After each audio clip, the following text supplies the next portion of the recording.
En résumé, ce qu'on pourrait expliquer en tant qu'écrivain d'histoire surnaturelle, fantastique. Bon, disons que j'ai écrit, ça fait pas mal de temps, j'ai commencé assez tôt. Les styles ont évolué depuis. Au début, j'écrivais dans un style extrêmement, non pas primaire, mais assez naïf. Aujourd'hui, j'écris un peu les genres cinématographiques qui intéressent les jeunes, les moins jeunes. Vraiment, ce que je saurais vous dire, vous expliquer, ou plutôt ce dont je pourrais essayer d'avoir une certaine discussion dessus, c'est que l'écrit est très différent. Le thème est une notion essentielle dans l'écriture. J'essaierai d'exprimer le fait que l'on écrit des genres. Par exemple, le genre policier, espionnage, n'est pas le genre fiction. Mais il peut y avoir des mixtures d'écriture. On peut écrire en faisant une salade de thèmes, comme le thème Ironhead et la mission en Atlantide sont une salade de littérature qui est à la fois un peu de la science-fiction et un peu du policier. Les personnages principaux sont bien définis. Il doit y en avoir environ une dizaine. Certains personnages apparaissent comme des acteurs de second plan, mais l'histoire en elle-même est une histoire qui reflète nos caractères et notre vision des choses dans le monde dans le monde, disons, lié aux histoires que l'on a retenues ou que on a eu certaines expériences cinématographiques. Donc, Ironhead est l'histoire donc d'un héros occidental. C'est un héros américain avec un autre compagnon à lui, un général américain, qui se lance dans cette aventure où il découvre que dans le thème de fiction, effectivement, des extraterrestres s'immiscient pour aider l'humanité contre un danger que l'on va comprendre plus tard. Ce danger, c'est tout simplement la venue d'un météore géant qui menace de percuter la Terre, et il découvre que dans cette histoire, il y a effectivement des sociétés ou des civilisations cachées et inconnues qu'il découvre petit à petit, comme la fabuleuse Atlantide, tant décrite par Platon dans l'Ancien Monde. Nous nous sommes référés à des thèmes originaux. Le thème est un thème qui explique à la fois la littérature et le cinéma contemporain. Il y a beaucoup des notions de Jurassic Park dans le second livre, la mission en Atlantide, du moment qu'ils aboutissent à ce sixième continent, ce fabuleux continent appelé Atlantide, ils découvrent que les Atlantes habitent dans un espace-temps et que ces Atlantes sont liées à un monde qui pourrait être les fabuleux mondes des continents oubliés d'antan, des systèmes un peu à la Jurassic Park où il y a des dinosaures qui vivent, et vont se lancer dans une mission, dans une aventure en Atlantide, c'est-à-dire récupérer un élément ou un métal fabuleux qui pourrait avoir les propriétés d'activer le fameux canon des Atlantes pour pulvériser le météore qui menace la Terre. Les Atlantes sont un peuple caché. Les humains ignorent leur existence.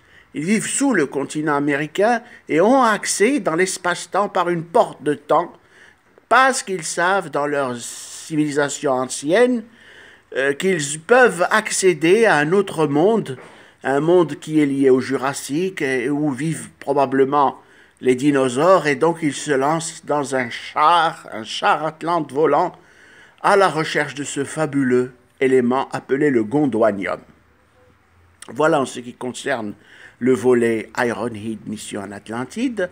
Pour d'autres livres comme le merveilleux voyage de Sinbad le marin, eh ben c'est tout simplement un récit un peu à la Mille et une nuits, où l'acteur, ou plutôt le héros est respecté, c'est Sinbad le marin, et ce héros a une compagne et se lance à l'aventure, à la recherche lui aussi d'un élixir, parce qu'il est notion d'élixir, nous sommes dans un autre temps, nous sommes au 7e siècle, au Moyen-Âge, il est question de l'élixir de jouvence, il est question de choses qui sont liées et qui sont en rapport avec le temps de l'écrit et de l'histoire.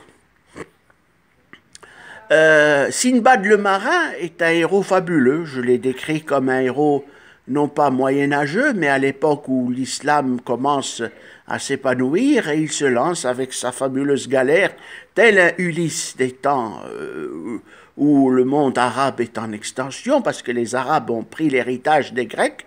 Il se lance dans sa safina, dans son vaisseau, sa galère, à la recherche de cette île pour sauver un prince envoûté, comme dans les légendes et les histoires du Moyen-Âge et du Moyen-Orient, par une sorcière qui veut s'accaparer le trône, et donc qui veut avoir pouvoir sur une région appartenant au califat de l'époque. Le calife n'est pas bien défini, c'est un calife choisi, je l'ai appelé El-Haris, c'est-à-dire le gardien. C'est un calife gardien à cette époque et qui se bat lui aussi pour faire aboutir les choses. Alors la notion est très liée au grand calife Haroun al-Rachid, puisqu'à cette époque il était question de génie, de thèmes fabuleux comme les lampes merveilleuses, etc., tout ce que l'on sait des Mille et une nuits. Et l'autre thème est un thème totalement différent. C'est un thème qui est lié un peu à notre caractère caché psychologiquement dans le thème de l'épouvante. Nous connaissons les contes de la crypte, et à partir de ce thème qui est les monstres sacrés, j'ai écrit justement ce livre, ce scénario appelé « Mes monstres sacrés », en essayant de les faire vivre dans notre monde à une époque où le monde est bouleversé et on retrouve les fabuleux personnages tels que le monstre de Frankenstein, le conte de Dracula, le loup-garou de Londres, et des extraterrestres, des aliens qui viennent ici, comme le monstre de l'espace, ou des monstres spatiaux, et qui constituent l'histoire, la charpente de cette histoire, où se retrouve le docteur Frankenstein, émigré au continent américain, au grand secret de tous, et qui fait revivre sa fabuleuse créature, le monstre de Frankenstein, issu de l'œuvre de l'auteur où l'action se déroule en Suisse et en Autriche, hein, Marie Shelley. Et donc on retrouve un peu de tout ce thème, qui est bien sûr un thème cinématographique important. Les monstres sacrés sont un thème disons, un thème général, un thème bien connu des cinéphiles. Et dans cette histoire, il est question d'un déroulement extrêmement difficile à obtenir, puisqu'il s'agit d'une arme qui a été insérée dans un bombardier récent et que Mortimer Jumpy, l'un des héros principaux, un savant atomiste farfelu, digne de Jerry Lewis, se retrouve dans ses aventures et fait gagner l'affaire à la fin dans le récit. Un autre thème est un peu plus primaire pour les enfants, je l'ai imaginé comme un cartoon, je l'ai appelé le métal intelligent.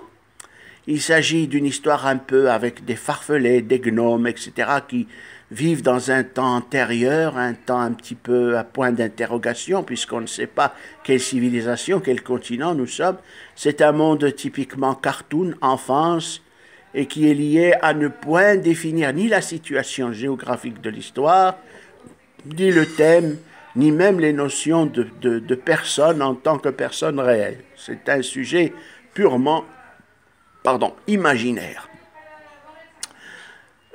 Si j'ai à continuer, je vais me lancer dans un autre livre qui est 007, puisque les cinéphiles connaissent cet épisode, qui est un épisode classique du cinéma contemporain. Alors là, l'histoire s'appelle La chance de mourir, et c'est une histoire propre à notre terre ici, et où il est question d'une île artificielle, de Blofeld, le numéro 1 de Spectre, qui cherche à détourner un avion, un bombardier récent, pour justement faire le chantage digne de l'opération Tonnerre et obtenir, disons, des situations parfaitement criminelles. Mais heureusement, l'agent 007 arrive à gagner à la fin de l'histoire en l'arrêtant, et tout au fil de l'histoire, il y a des séries d'épisodes qui n'est pas encore achevée, malheureusement. J'espère l'achever cette année venant, en 2019. Et donc, avec La chance de mourir, avant, il y a un autre thème lié aussi à la police aéronautique, à la police de l'air, etc., et qui fait appel aussi au terrorisme des détournements d'avions que j'ai appelé le prototype. Voilà en ce qui concerne ma bibliographie. J'ai fait un petit résumé de ce qui tourne un peu tout autour de notre orbite d'écriture littéraire. Et donc, j'essaierai d'entrer dans de plus vives explications la fois prochaine. Je vous remercie.